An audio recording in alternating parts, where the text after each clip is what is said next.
प्रिया की आदत है प्रतिदिन सुबह सुबह स्नान कर लड्डू गोपाल को पहले भोग लगाती हैं, फिर कोई दूसरा काम करती हैं। उस दिन प्रिया की 10 साल की बेटी आयुषी बड़े ध्यान से प्रिया को पूजा करते हुए देख रही थी। आयुषी ने प्रिया से एक सवाल पूछा, मम्मी आप हर दिन लड्डू गोपाल की पूजा क्यों करती हो? प्रिया ने हंसकर कहा, मैं हर दिन भगवान को थैंक्स बोलती हूँ। उन्होंने मुझे तुम्हारी जैसी एक प्यारी सी बेटी जो दी हैं। और इतना बोलकर प्रिया अपनी बेटी को गोद में उठा लेती हैं। लेकिन आयुषी प्रिया की गोद से नीचे उतर गई और कहा, इसमें नई बात क्या है मम्मी? सभी के पास एक प्यारी सी बेटी है, हमें और क्या दिया है भगवान ने? प्रिया चौंक गई। प्रिया अपनी बेटी के चेहरे को अपने हाथों से पकड़कर नजदीक लेकर आई। प्रिया ने देखा उसकी बड़ी बड़ी आंखों में आंसू थे, गला भरा हुआ था। प्रिया ने आयुषी को अपने सीने से लगा लिया और पूछा, किसी ने तुमसे कुछ कहा है? तुम्हें क्या चाहिए मुझे बताओ, मैं लाकर दूंगी। थोड़ी देर चुप रहने के बाद आयुषी बोली, मम्मी अमन बोल रहा था ये उसका घर है, हम लोग उसके घर में किराए पर रहते हैं। उसके पास अपनी कार है, हमारे पास नहीं। अमन अपनी कार से स्कूल जाता है और मैं स्कूल बस से। मैं उसे अपने बर्थडे पर नहीं बुलाऊंगी। प्रिया चुप हो गई। कुछ सोचने के बाद प्रिया हंसकर बोली, इस बारे में हम लोग शाम को बात करते हैं, अभी स्कूल बस आने वाली है, बस छूट जाएगी। प्रिया आयुषी को स्कूल बस पर बैठाकर घर चली आई। सारा दिन प्रिया के दिमाग में बेटी की बातें घूमती रही। प्रिया का मन बहुत बेचैन हो रहा था।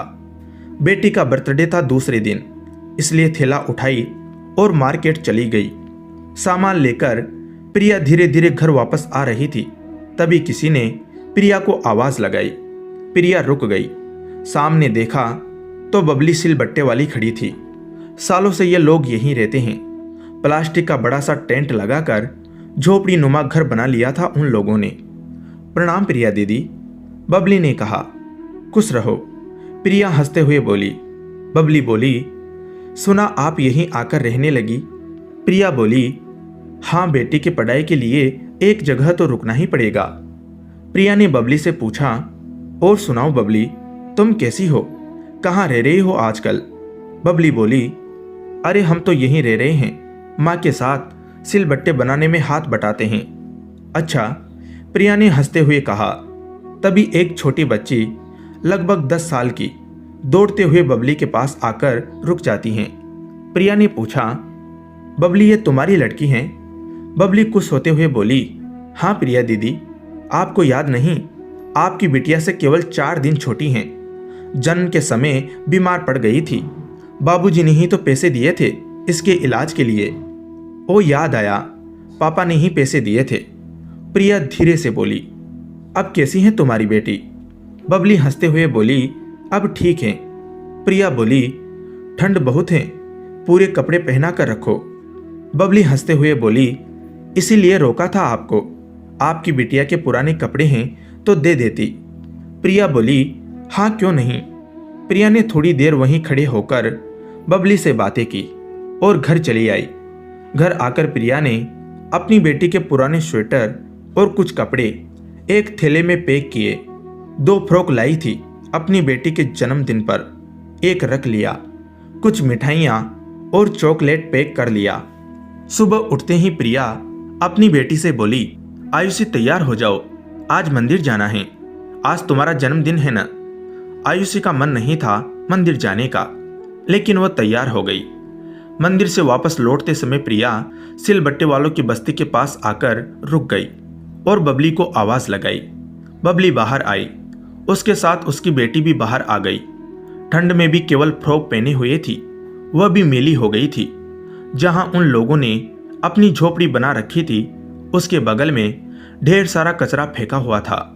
आयुषी बड़े ध्यान से उन लोगों को देख रही थी।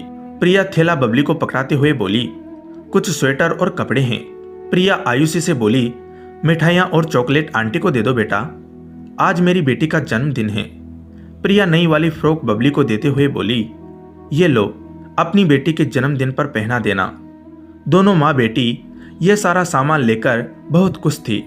लेकिन आयुषी के चेहरे पर कुछ और ही भाव थे।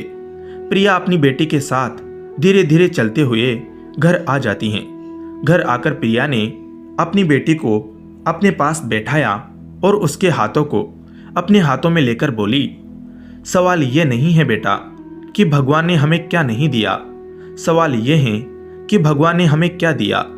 जो हमारे पास हैं बहुत से लोगों के पास नहीं है, और बहुत कुछ ऐसा है जो दूसरे के पास हैं लेकिन हमारे पास नहीं है।